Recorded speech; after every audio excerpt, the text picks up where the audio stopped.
जाकिर नायक का जो एक भगोड़ा डिक्लेयर है, मलेशिया में बैठा हुआ है और वो इस कैंपेन में अपील अगर कर रहा है तो उसका इस जेपीसी से कोई वास्ता नहीं।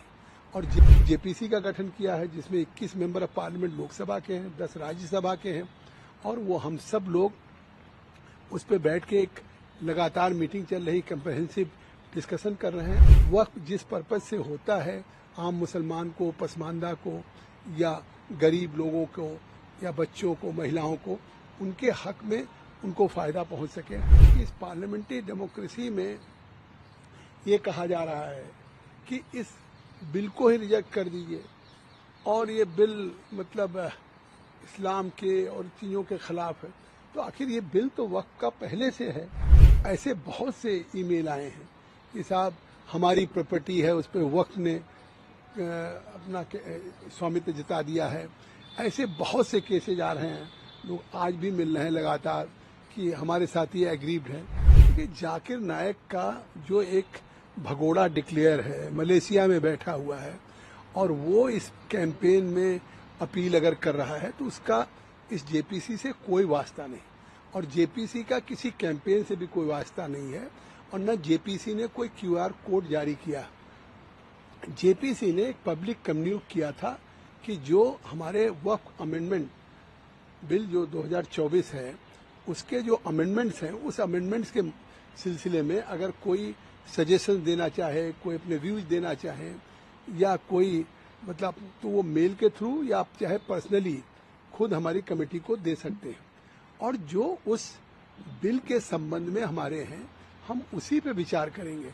हमने ये नहीं है कि अगर बिल से बाहर ये कैंपेन चल रहा हो कि इसको रिजेक्ट कर दिया जाए या इसको वेलकम किया जाए।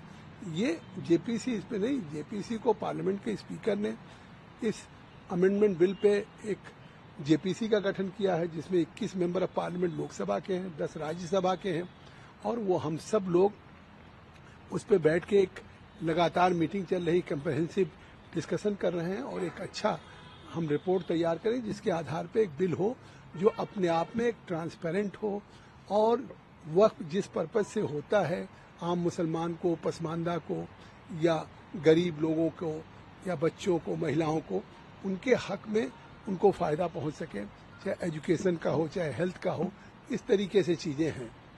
सर कौन कौन है जो 19 और 20 की मीटिंग में पार्टिसिपेट करेंगे इस जेपीसी के डिस्कशन में? देखिए, हमने एक प्रोफेसर फैजान मुस्तफ़ा जो हैं, जो वाइस चांसलर हैं, इस्लामिक स्कॉलर हैं, उनको बुलाया है। पसमानदा मुस्लिम हाँ एक संगठन है, उनको बुलाया है और all India Muslim personal law board को बुलाया है जो एक संगठन है। ऑल इंडिया सज्जादा मुस्लिम काउंसिल अजमेर को बुलाया है और इसी तरह से फिर एक फर्स्ट भारत का है वो है, हमने इस तरह से, और एक मुस्लिम भारतीय मंच दिल्ली है। इस तरह से हमने तमाम डिफरेंट ऑर्गेनाइजेशंस को 19-20 में हमने बैठक रखी है। अब तक जो सुझाव मिले हैं 88 लाख 84 लाख के आसपास इनबॉक्स मेल पर, क्या सभी सुझावों को जेपीसी कंसीडर करेगी? देखिए, उसमें हम वो सुझाव ही कंसीडर करेंगे कि जिसपे जो अमेंडमेंट से जुड़ा हुआ है कि अमेंडमेंट्स के संबंध में कोई सुझाव दिया या अमेंडमेंट्स को लेकर के कोई अपने व्यूज हैं कि जिसको कि हम रिपोर्ट में हम उस पर डिस्कस कर सकें, अपनी कमेटी के सामने रख सकें। क्योंकि आप देख रहे हैं कि एक लगातार एक कैंपेन कोशिश हो रही है, तो आखिर आज तक के क्या इतिहास में 83 या 84 लाख कोई इस तरीके से ईमेल आए होंगे?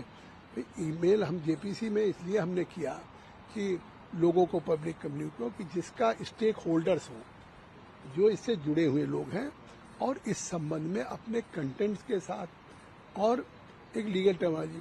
अब एक लगातार आप सोचिए कि इस पार्लियामेंट्री डेमोक्रेसी में ये कहा जा रहा है कि इस बिल को ही रिजेक्ट कर दीजिए और ये बिल मतलब इस्लाम के और चीज़ों के खिलाफ है।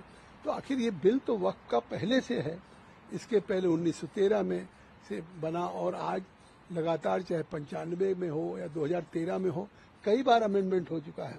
तो ये नए सिरे से इस तरीके से कैंपेन हो रहा है, चाहे जो भी संख्या या ईमेल आ रही हो, उसमें हम उसी पर विचार करेंगे जो अमेंडमेंट से जुड़े हुए चीजें हैं, जिसमें सुझाव हैं, राय हैं और जिसका वैधानिक है। एक आखिरी सवाल सर, जिस तरीके से अफवाह फैलाने का प्रयास किया जा रहा है, QR code versus QR code, कहा यह जा रहा है कि हिंदू संगठन भी कुछ क्यूआर कोड निकालकर उसका जवाब देना चाहिए, जेपीसी इसको कैसे रोकेगी? क्योंकि इस पर अभी डिस्कशन आप लोगों के पास है, ये भ्रम ना फैले लोगों के बीच में। देखिए, मतलब हमने अगर लोगों से सुझाव मांगे थे तो इसमें कि आप करें QR code versus QR code, इससे जेपीसी का कोई नहीं। ऐसे बहुत से ईमेल आए हैं कि साहब हमारी प्रॉपर्टी है, उस पर वक्त ने अपना स्वामित्व जता दिया है।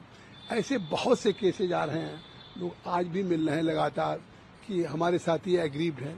तो इसके लिए मतलब अगर इंडिविजुअल केसेज हैं या लोग एग्रीव्ड हैं या कहीं डिस्प्यूट है, तो ऐसा तो वक्त को लेकर के डिस्प्यूट तमाम चल रहे हैं और उस सारी चीज़ों के लिए एक अमेंडमेंट हो रहा है। तो वो अमेंडमेंट है और डिस्प्यूट तो मंत्रालयों के साथ है, जैसे रेलवे के साथ है, कहीं जमीन कहीं स्टेट गवर्नमेंट के साथ है। तो वो सब एग्जीक्यूटिव का काम है।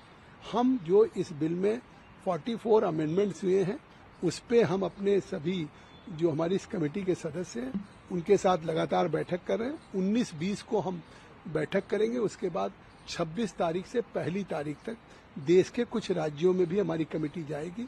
मुंबई जाएगी, अहमदाबाद जाएगी, हैदराबाद जाएगी, चेन्नई जाएगी, बेंगलुरु जाएगी। वहाँ हम वक्फ बोर्ड के लोगों से मिलेंगे, स्कॉलर से मिलेंगे, बार काउंसिल से मिलेंगे। हमारी कोशिश है कि हम ज़्यादा से ज़्यादा स्टेक होल्डर के साथ बातचीत करके एक अच्छा कम्प्रहेंसिव बिल तैयार करें।